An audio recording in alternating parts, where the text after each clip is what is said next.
Story time, wife texting the father of the kid she babysits, part 2. We discuss it and I make it clear that this makes me really uncomfortable. She says she understands and says she can block him and I can go through her phone, but I say no to both, because I don't want to be that controlling maniac who won't let her text anyone. I have asked her about specific males in the past and she has to me about females and there's never been any real friction, but this is killing me. I've been cheated on before and the gaslighting and lies remind me exactly of this same exact thing, where I was told not to worry about anything and she became super affectionate and loving afterward and I can't stop thinking about that time.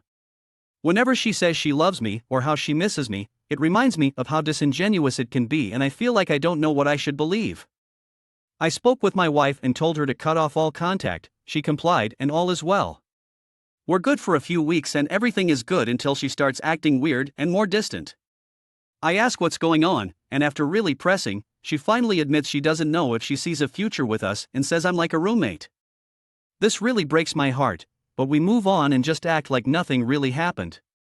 At this point, sex isn't a thing. She won't go out of her way to hug and kiss me when she comes home as we've done forever, and she starts hanging out with her friends all the time, almost every other night, and just basically forgets about me. At first, these girls' nights out are definitely legitimate, but given that she rarely spends time with me anymore, I decide to go through her phone.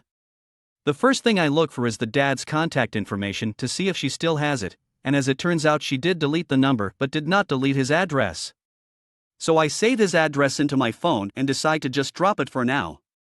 Roughly a week later, I notice her location isn't going through anymore on Find My, even though we had been sharing it for years. This is when I really start believing that something is going wrong.